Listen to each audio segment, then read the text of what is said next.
Hello, my name is Sara Gutkind, and my educator was Mary Wollstonecraft. Mary Wollstonecraft was born in 1759. She grew up in a very difficult environment with an abusive father and a lot of financial instability.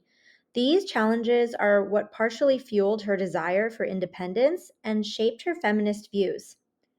Her strained relationship with her brother Edward also influenced her frustration with the social inequalities between genders. As a child, she attended a progressive girls' school and formed close friendships with other women, which influenced her belief on female independence. In 1784, Mary and her sisters briefly opened a girls' school. Her first book, Thoughts on the Education of Daughters, written in 1787, reflected both her personal experiences and her growing critique of the way society treated women. When the school closed, she moved to London and worked as a translator and editor for a publisher named Joseph Johnson.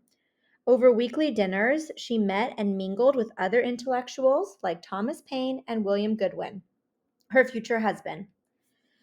During this time, she wrote A Vindication of the Rights of Men and A Vindication of the Rights of Women in 1792, advocating for women's education and equality. Mary married William Goodwin in 1797 and continued writing until her death later that year. Her legacy lives on through her writings and her daughter, Mary Shelley, the author of Frankenstein. Mary Wollstonecraft's education theories were deeply shaped by the historical context in which she lived.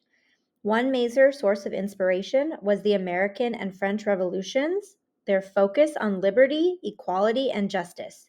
She saw these movements as a chance to challenge oppressive social structures and advocate for women's rights. Under coverture laws, married women lost their legal identity, which Wollstonecraft viewed as deeply unjust. The Industrial Revolution and middle class growth created new opportunities for women during this time, highlighting the need for better education. She argued that women should be educated not just for traditional roles, but to become equals in society. Wollstonecraft was influenced by the Enlightenment thinkers like Rousseau, Macaulay, and Locke. She admired Rousseau's focus on individuality, but rejected his view of women as being subordinate to men. Macaulay, a historian and advocate for women's rights, inspired Wollstonecraft's arguments against women's inferiority. She unfortunately died before Wollstonecraft, so even though they had similar ideas, they didn't meet too often to actually discuss them in person. Locke's idea of the mind as a blank slate shaped Wollstonecraft's belief in education's role in forming good moral character. Unlike Locke, who favored home education for boys, Wollstonecraft supported coeducation for boys and girls to foster mutual learning and respect. She extended these Enlightenment ideals of reason, rights, and education onto women, seeing education as essential for gender equality. I'm going to focus on two of the four main themes you see in front of you.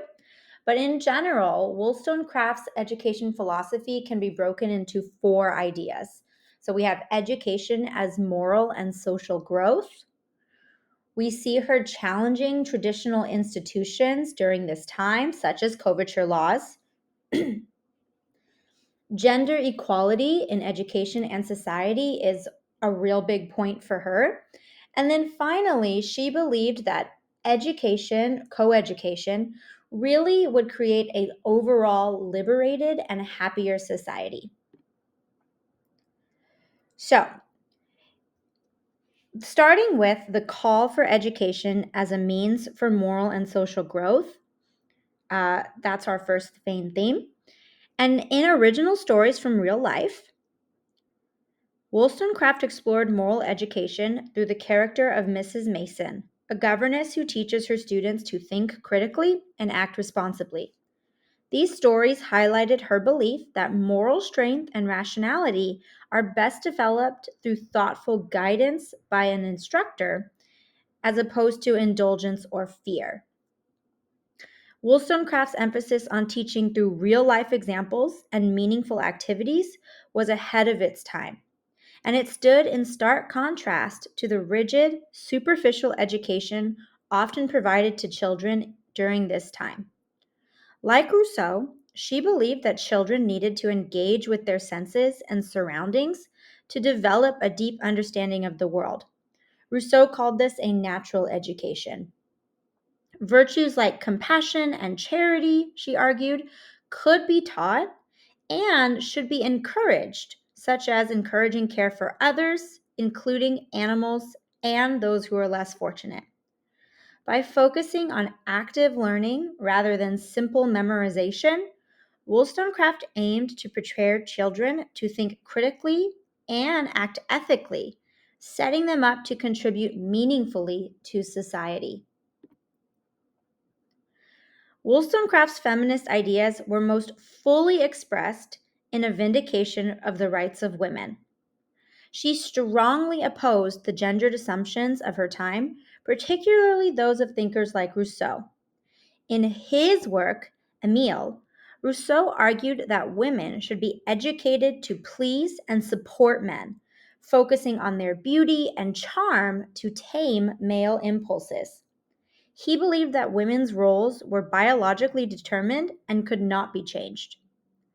While she appreciated some of Rousseau's criticism of traditional education, such as his belief that a natural education encouraged individuals to develop their true selves, Wollstonecraft found his ideas inconsistent when it came to women, because while he advocated for male autonomy and freedom, he argued that women should be educated to fulfill roles defined by their relationships with men. She found this deeply problematic and hypocritical, and instead called for an education that fostered independence and critical thinking, enabling women to contribute to society beyond domestic responsibilities. Her critique of Rousseau, like I said before, exposed the hypocrisy in advocating freedom for men while denying it to women.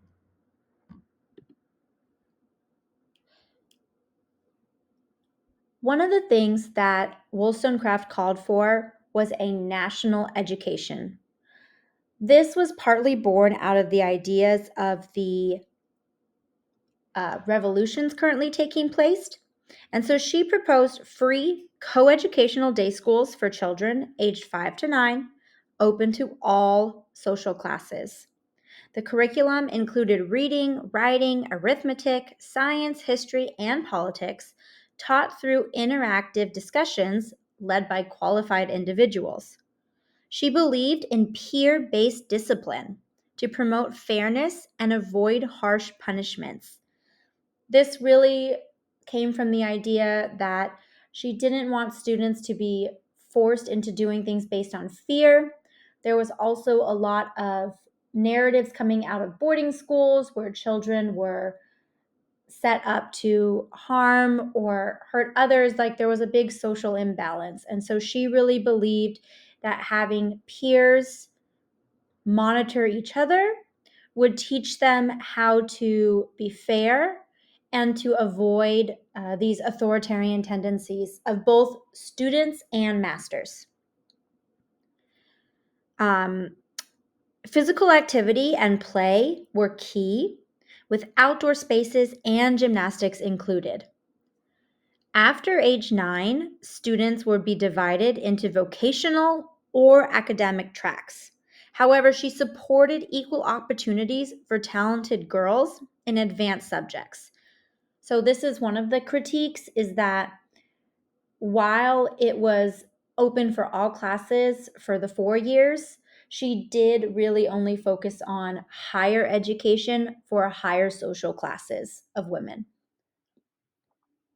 Her plan reflected Enlightenment ideals, emphasizing knowledge as essential for social progress and equality for both men and women.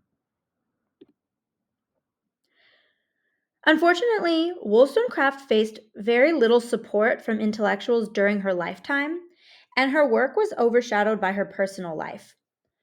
After she died, her husband wrote a not a memoir, but a book about her detailing her life. And while he meant it as more of a memorial, or scholars think he meant it as more of a memorial, um, the social, what was a social for the time, really took into account what he said about her having children out of wedlock and having these affairs with men, and basically bashed her to the public. And so she lost a lot of credibility during her time. Um, Her ideas were largely ignored until the 19th century. And during this time, John Stuart Mill's Subjugation of Women was really the leading works on women in education. However, in the 1960s, feminism revived interest in Wollstonecraft and began recognizing her as a key Enlightenment thinker. She argued education was essential for both men and women to participate equally in society. Her critiques of social structures influenced liberal values and modern feminist debates on autonomy and freedom. Wollstonecraft's legacy continues to inspire discussions on education, equality, and justice. So, in conclusion, Mary Wollstonecraft believed in equality and saw education as a way to empower people. She challenged the idea that boys and girls should have different education plans and pushed for a shared curriculum. Her focus was on helping kids grow strong in both mind and body, ready to handle life's challenges. She imagined a free, inclusive school system where all children could learn together. Her ideas shaped both feminist thinking and education, supporting the growth of everyone, no matter their gender.